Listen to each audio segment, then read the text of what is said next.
Most of the Sulphur Springs Police Department, except for dispatch and detectives, is currently housed in trailers located behind Old City Hall.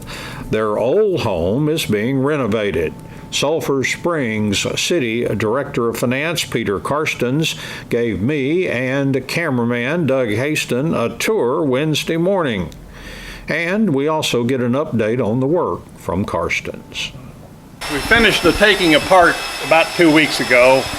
We had the asbestos floor in the floor taken up, and so now we're putting things back together. All right. And pretty much got it down to bare walls and cement floors. Yeah, so we've got we're just finishing up on the wiring and the plumbing, and then we've already started putting sheetrock back up, and then we'll be plastering. These walls right here will get covered with a plaster and end up looking like a textured plaster sheetrock wall, so it'll look like the other side. All right. And is what we're going for. It looked like the ceiling work ready to go. Yeah.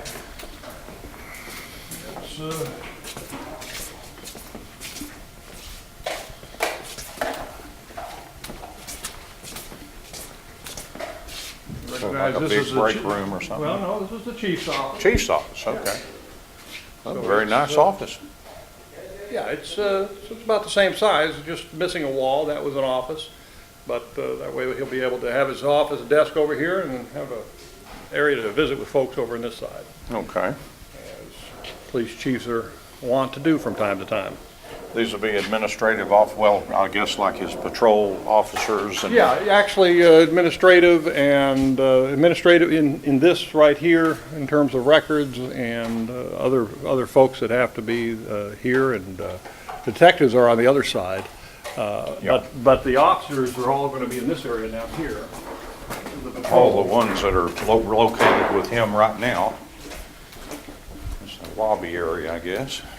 So this used to be different rooms and a small area for the patrol, but this is going to be the patrol room and training room. Oh, okay. So we opened it all up, and as you see, because it used to be pretty confined. And then they've got their locker room in here and some offices in here for some of the... All right. Oh, okay. You'd have to get with the police chief in terms of who goes where. Yeah. What's the timetable? How are things coming along with this work?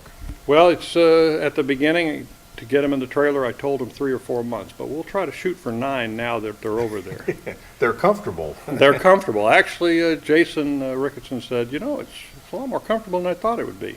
I said, good, we'll make that 9 months. Take our time over here. Not that comfortable. Yeah. So we hope to be wrapping things up by maybe the end of January. Oh, okay. Sometime in that time frame, because this was more about the finishes than a lot of construction. Mm-hmm. So, all right, very good. And that'll make this 1960 something building. Actually, the 70s. This part was done in the 70s, and so that will bring the whole building then up to being current. And something that will be, as we've said in the past, usable for the next 20 or 30 years. Very good. And our objective is, when we're done, is to not have it look remodeled. So all the finishes will be consistent, and it will be as if the building was, new and looking this way. Yeah. We put the new roof on it years ago, and that kind of set this whole thing as doable. Mm-hmm. And that's the objective. If you just do a small amount of remodeling, you're kind of stirring the pot as far as the building, and it just gets older and older. That's what we had done, and then it eventually becomes unusable. Mm-hmm. This way, by renovating it completely, it will be a building that will be useful to the community for many years to come. Somewhere in the long-term plan, their plans are to expand on New City Hall and take your business office and everything and move them over there, is that right? When we did the new City Hall, it's always been my strategy with public buildings is to anticipate the future and to do it so that you could expand cost effectively. I remember as a kid when they did Central Expressway over in Dallas, they regretted that they built it with those big concrete bridges to last. I mean, it was obsolete when they opened it. And so you really, it would be optimal to create facilities that can expand as the population increases over time. And so that was designed over there to be able to eventually, a long time down in the future, to have 2 more buildings looking exactly like the old post office. And so we built a third of the next one.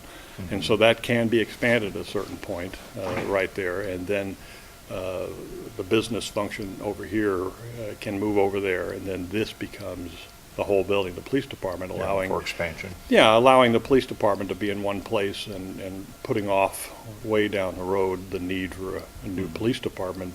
Yeah. If and when this city ever gets to a point where it starts growing, more like the satellite cities, suburbs around Dallas grow.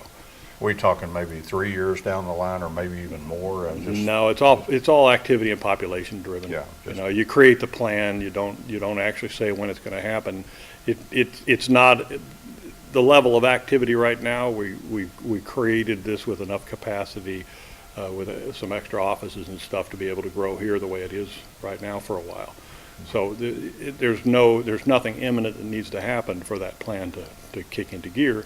But 7, 8, 9, 10 years from now, if you've had a little growth and it's something then that you want to do, and it's a good time to do it financially, then maybe you do it at that point. But maybe it's 15 years. Very good. Thank you for your time. You bet.